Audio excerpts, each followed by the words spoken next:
the main topic I wanted to talk to you about today is Tesla's strategy and what is good about it, what is not great about it. And some people have said that they view Tesla as being 5 to 7 years, a generation ahead of the other electric vehicles, just simply because they started fresh and they been doing it for now 12 plus years. What is your estimate of how far ahead might Tesla be compared to, let's say, Hyundai? So that lead was shrinking. It was slowly shrinking. When the Model 3 came out in 2000, late 17, early 18, that lead was solidly at 5 to 7 years. Hmm. But as the years progressed and 2020 hit, and 21, 22, 23, the Model 3 and the Model Y underwent small revisions. You added a heat pump to the Model Mhm. 3, and all Model Ys had a heat pump. That was an improvement. You added the giga castings to the rear of the Model Y.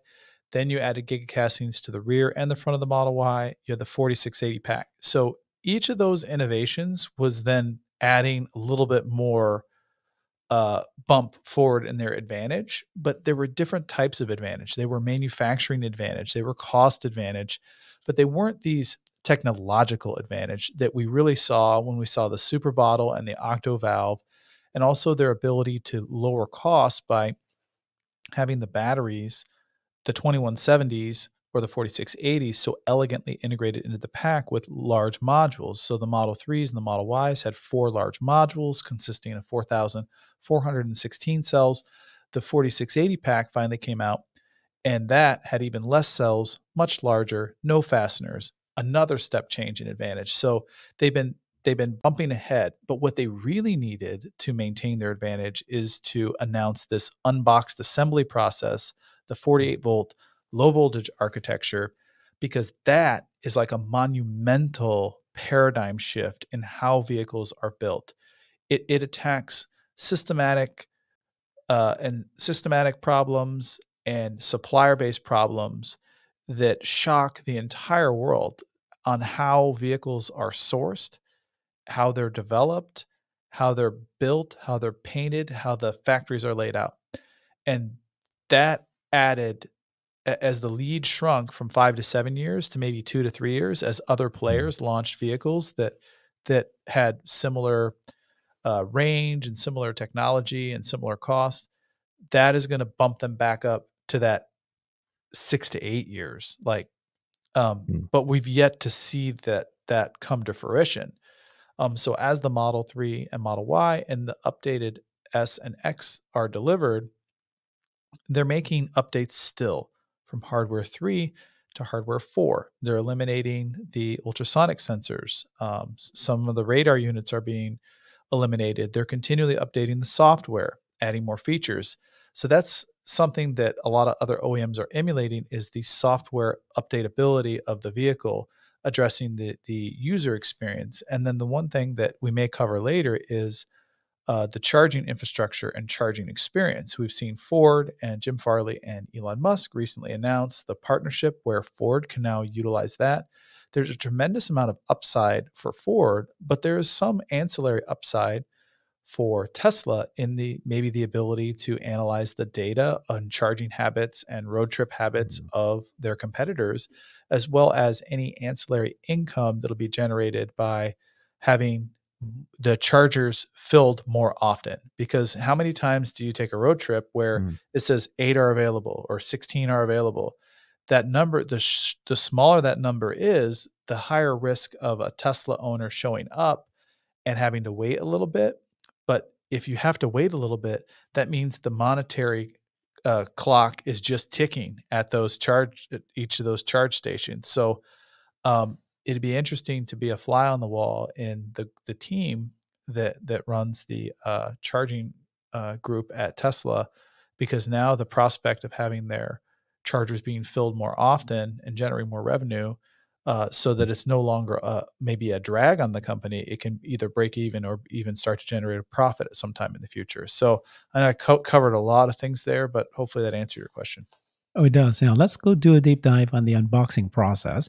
I'm glad that you talked about how you think that is a 6 to 8, potentially, if it does done right. So let's do a 2.5 minute process of what is a current way that they build cars. I'll pause it and then have you react to that. And then there's another 2 minutes afterwards to talk about what the unboxing process is. So Okay. let's watch this. A traditional way of making a vehicle is this. You stamp it, build a body in white, you paint it, and you do final assembly. And what's interesting is these shops are dictated by the organizational structures that exist. And they're dictated by the boundaries that exist in the factories that are laid out. If something goes wrong in final assembly, you block the whole line, and you end up with buffering in between. This is at the tail end of its manufacturing optimization. Henry Ford first invented this assembly line in 1922. It's been 100 years, and it's really hard to make a change after 100 years. And when you watch it happen, it's actually really silly to a guy like me. You take all these stamp panels, you put them together, then you put them in a framing station, you build a body that looks something like a car, you put the doors on, and then you paint them. Once you get the color, you take the doors off, and then you start putting the interior inside the car.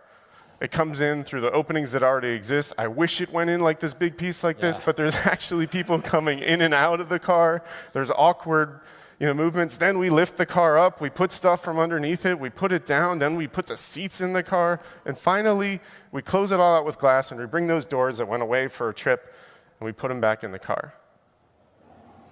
Most of the time, we're doing this with a big giant car and moving it and doing really nothing to it at all. What's funny, though, in this kind of whole process is that just recently Toyota just called this an engineering work of art. True.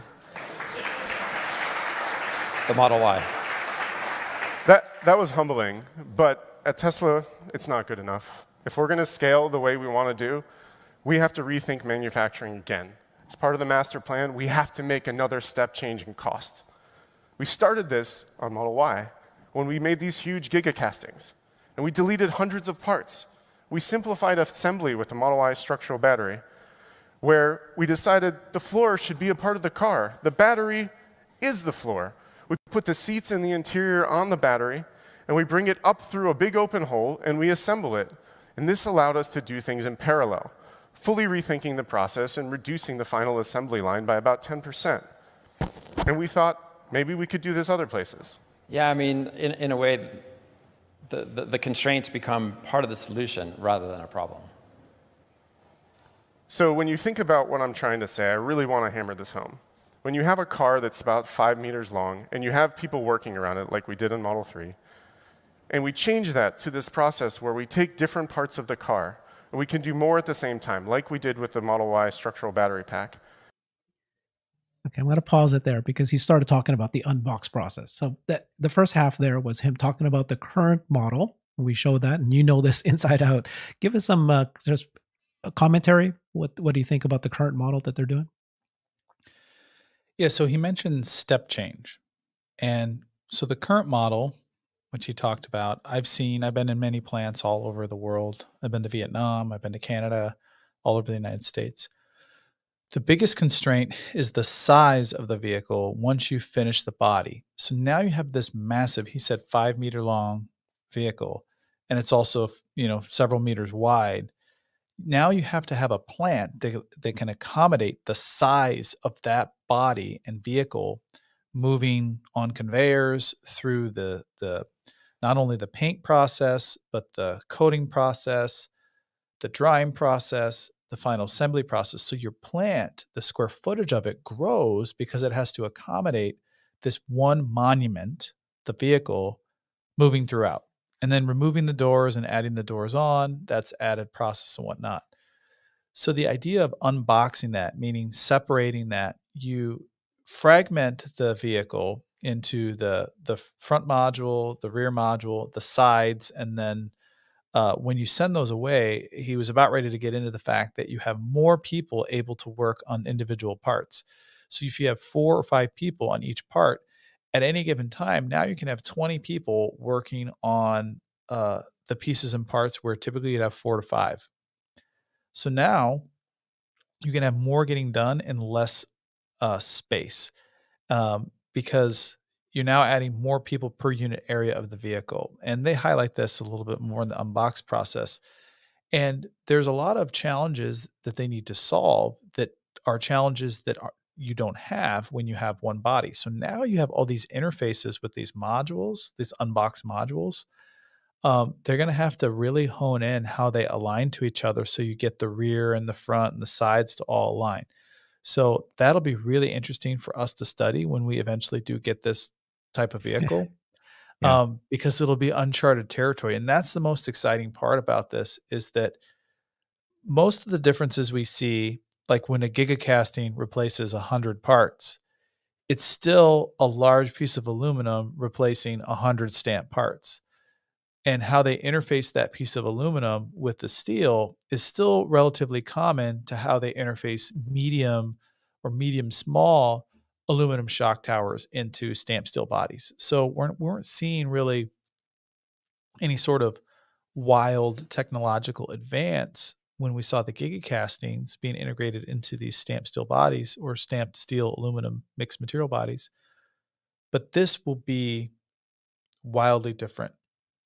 And that's what's kind of the most amazing part is the impact that it will have to the total cost of the vehicle. And they highlight this is when he was just giving that little talk there, he mentioned that they need to push even further to lower the cost and ultimately pulling cost out of the manufacturing process allows the survivability of the company because EVs are very difficult to make money on and the affordability can be passed on to the consumer. Because once again, the ultimate goal of Tesla as an organization is to accelerate the transition to sustainable energy, not just to make profit. Because if they were just doing this just to make profit, I don't think you'd have the same passion behind the development of these type of breakthrough methods and technologies.